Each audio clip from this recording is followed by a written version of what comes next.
راديو حريو كلا صعو برنامجكي وريها راديو حريو ينفتي وراها علن سيده أولي هالكيسي إنه قصي سعنية أنا دينكو وريتشيو وريه عبد النور الشيخ محمد إيه رصاص علمي أو يسوي فرنتا دجال كتاجن أو هالكن لوجا قاضن دجا شيء كده حمرتي ورياشة يعيدن كي على سيده oo gaardi iyo carbis qaadanaya kadib markii ay guulo ka gaareen hawlgalkii dagaal waliba waxa dhagiina ku soo dhici doona jaan qaadka iyo reenka ka soo baxaya colalka calan side oo dowlad isku sameynaya buuraleyda fog ee galbeedka ogaadeenaya barnaamijkii wariyaha radio xurriyo iyo naftuuraha calan side maqal haboon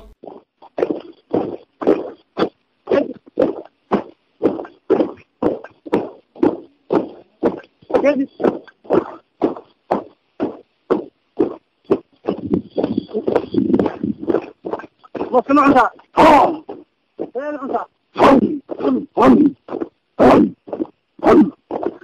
halkan waxaad ka maqashaan ciidamada calan side ee tabada wadaniga xoreynta ogaadeenaya howlgalkii calan side dogorayaashii kuliyay oo halkan gaardi ku sameynaya iyagoo isla markaa u dabaaldegaya shacbiga dhexdiisa iyo dhulka ogaadeenaya bartamihiisa gaar ahaan buuraha dhaadheer ee galbeedka ayaga oo sameynaya sawaxan aad iyo aad u qurux badan waxaan idiin soo gudbinayaa qaar ka mid ah codkoodii naftihure nuur waxaad iga warantaa bal howlgalkii calan side iyo sida uu idinku dhacay howlgalkii calan side walaal wuxuu u dhacay sidii loo baahnaa si qorshaysan buu dhacay cadowgii argagax iyo sas buu ku beeray saasuu u dhacay howlgalkii aad iyo aad baan u marqaansannahay dhabarka aanu ka tegin waa tahay aad iyo aad baad umahadsan tahay mar kale aan idinku wareejiyo naftihure aadan oo isna inooga warrama howlgalkii iyo sida uu u dhacay haye aadan walaal howlgalku wuxuu u dhacay sidii loogu talagalay howlgalku waa mid guulaystay qorshaysnaa waa mid ay ku diirsatay markaa bulshadii dhammaan meel kasta oo ay joogtay waa mid markaa caqabad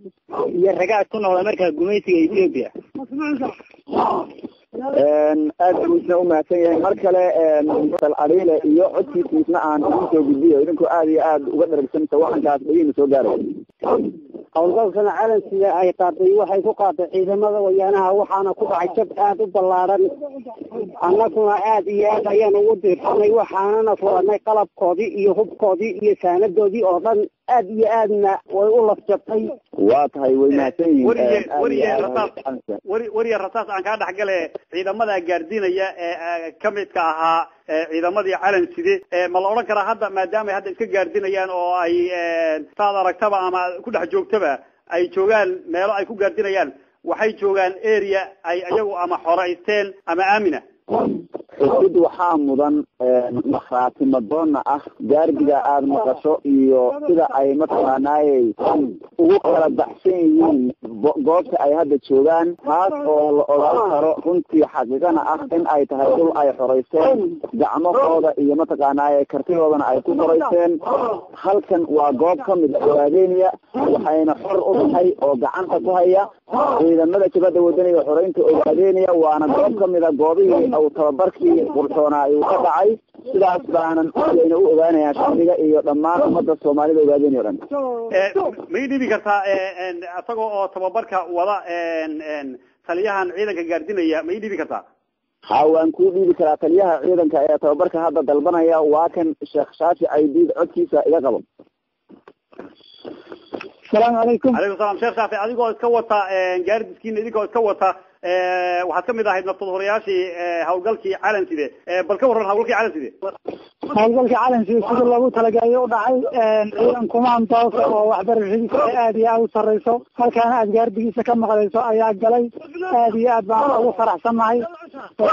waa ciidan kumaandoos oo adduunka aan laga heli karin asagoo kale heer sare ah hawlgaladanadana waana sii wadaana ilaa aan cadowga ka takhalusno marka bulshadanadana aad iyo aad baan u salaamaynaa waxaan u sheegaynaa inay hadii alla idmo ilaa aan calanka guudkooda sugno inaanaan hawlgalka kana daalaynin kana cabsanaynin cadowganagana hadii alla idmo waa kuraan ka jarayna waan gartay maalmihii dagaalku uu socday sawaxan intan la eg iyo damaashaan intan la eg ma inan samaynaynin maanta ma la odhan karaa meel nabadaad joogtaan oo aad xoraysateen idinku annagaa samaysanay farxadana way noo soo martay cadowganagii baan laynay markaanu cadowganagii ka guulaysanay aanu furanay inaanu dee damaashaadno oon tababarada dib u cusboonaysana xaq baanu leenahay marka dee ogaadeen iyo bartankeedii baanu joognay cadowganagiina waanu sheegnay marka dee hadduu ruuxu guulaysana dee inuu farxaaq buu leeyahay intii dagaalla aad galaysay ee adigu aad ka mid ka ahayd ba qaybihii dagaalada galay maalmihii dagaaladu aad u kululaayeen waxyaabihii kugu yaabka badnaa maxaa kamid ah waxyaabaha igu yaab badan waxaa kamid ahaa cadowga oo maaragtay taagdaradiisa iyo maaragtay waxyaabaha uu ku fikirayo xumaantiisa ciidanka uu soo doontay halisnimadkiisa iyo maaragtay waxbarashadiisa maaragtay say u heer sarrayso marka waktigii oo arladii ka batay dhaawacooda oo ayna isqaadaynin iyo waxbarashadanada heer sarraynteeda macnaha ciidankanaga shiishkiisa tababarkiisa iyo tayadiisa maamul marka annaguna waaban ku xaara baxayna dee waan gartay taliya aad baa umahadsan yaya wasnacta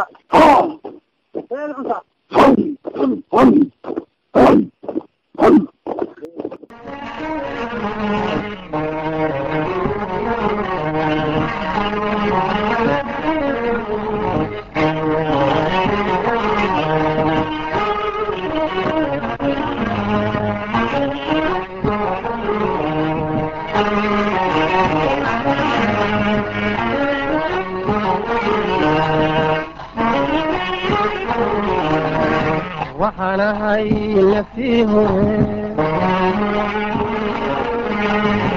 waxaana hay naftii hore naacaw qaboowiyo nimcayo barwaaqiyo sabad lagu nagaadiyo noloshaba iloobe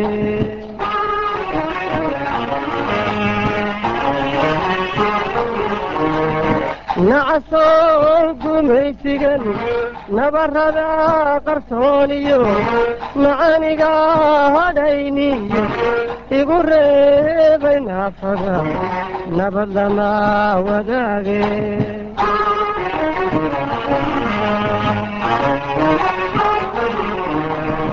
naacaw qaboowiyo nimcayo barwaaqiyo sabad lagu nagaadiyo noloshaba iloobe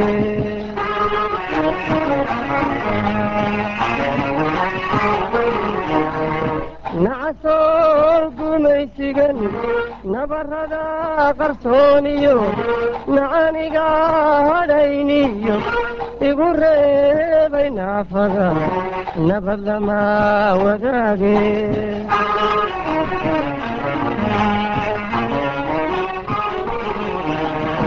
midar baan horow galay niyadaydu waa meel midar baan horow galay niyadaydu waa meel haddii aanan soo noqon calankayga nuuro hallaayo ku nabadgeli